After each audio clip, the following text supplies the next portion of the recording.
Hello everyone, আসসালামু আলাইকুম। কেমন আছে আপনারা সবাই? Welcome back to my new blog. চলে আসলাম আজকে সকাল সকাল আমার নাস্তার রেসিপি নিয়ে। সকালে ঘুম থেকে ওঠার পরে বাচ্চারা বায়না করছে যে আম্মু আমি আজকে হোটেলের নাস্তা খাবো। তো যেহেতু হোটেলের নাস্তা স্বাস্থ্যকর নয়, আবার আমার বাসা থেকে অনেকটা দূর, আনার মতো তেমন কেউ নেই, যার জন্য আমি বাসায় আজকে হোটেলের নাস্তা বানিয়ে ফেললাম। আজকে আমি হোটেলের নাস্তার মতো ডাল ভুনা করবো বাচ্চাদের জন্য, আর পরোটা বানাবো। যেহেতু আপনারা সবাই জানেন যে ডাল ভুনার সাথে পরোটাটাই বেশি মজা লাগে, আজকে আমি পরোটার রেসিপিটা দিব না, আজকে শুধু ডাল ভুনার রেসিপিটা আপনাদের সাথে শেয়ার করব।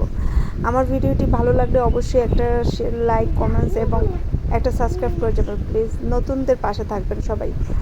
দেখুন, আমি পেঁয়াজ, মরিচ, গরম মশলা, গোটা জিরা সুন্দর করে তেলে ভেজে, বাটা মশলা, আদা রসুন জিরা বাটা, হলুদ গুঁড়ো, মরিচ গুঁড়ো, সম্পূর্ণ সব কিছু দিয়ে সুন্দর মতো মশলাটা কষিয়ে নিচ্ছি। একদম মুরগির মাংস বা গরুর মাংস যেভাবে মশলাটা কষায়, সেই সমস্ত মশলা দিয়ে আমি মশলাটা কষিয়ে নিচ্ছি। মশলাটা সুন্দর করে কষিয়ে নেব। আসলে বুটের ডালটা সেদ্ধ হতে অনেক সময় লাগে, এই জন্য আমি আগে থাকতে প্রেশার কুকারে মুগ ডাল, বুটের ডাল, একটু আলু দিয়ে সেদ্ধ করে নিয়েছি, একদম ভালো করে সেদ্ধ করে নিয়েছি। 5টা সিটি দিয়েছি, যার জন্য একদম ভালো মতো সেদ্ধ হয়ে গেছে। আমি আমার কষানো মশলার মধ্যে এই ভালো সেদ্ধ হওয়ার ডালটাই দিয়ে দিব, দিয়ে একটু সুন্দর মতো কষাতে থাকবো। ডালটা সম্পূর্ণ দেওয়া হলে আমি কষিয়ে নিচ্ছি। কষানো হয়ে গেলে আমি পরিমাণ মতো ঝোল দিয়ে দিব। বেশি একটা ঝোল দিব না, অল্প একটু ঝোল দিয়ে দিব, কারণ যেহেতু ডালটা মাখা মাখা একটু ঘন ঘন হবে, রুটি বা পরোটা দিয়ে, ভাত দিয়েও খেতে অনেক মজা লাগে। আমার বাসায় সবাই খুব এই ডালটা পছন্দ করে, ইভেন আমি অনেক পছন্দ করি। সব কিছু দিয়ে খেতে, পুরি, রুটি, পরোটা, ভাত, সব কিছু দিয়ে আমার খুব ভালো লাগে এই ডালটা খেতে। আসলে বাচ্চারা একটু অন্যরকমভাবে ডাল রান্না করে দিলে খেতে চায়, তাছাড়া দেখা যায় যে ডালটা ওইভাবে খেতে চায় না।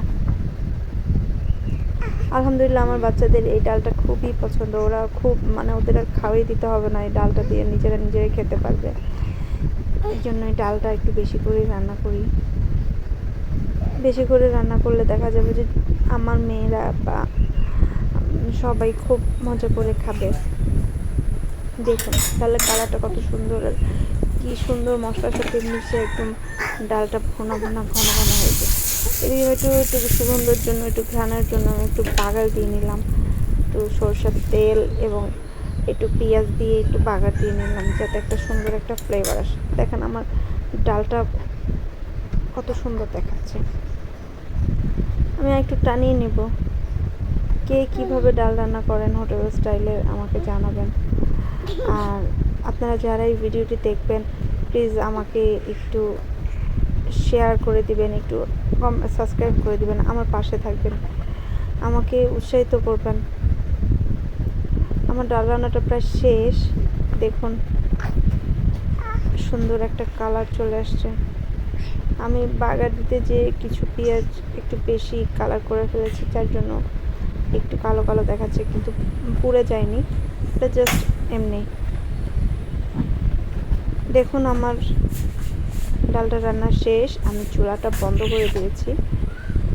এই তো মাশাআল্লাহ, দেখতে খুবই সুন্দর হয়েছে, খেতেও আলহামদুলিল্লাহ অনেক মজা হবে। আজকে এই পর্যন্তই, ভালো থাকবেন, আল্লাহ হাফেজ।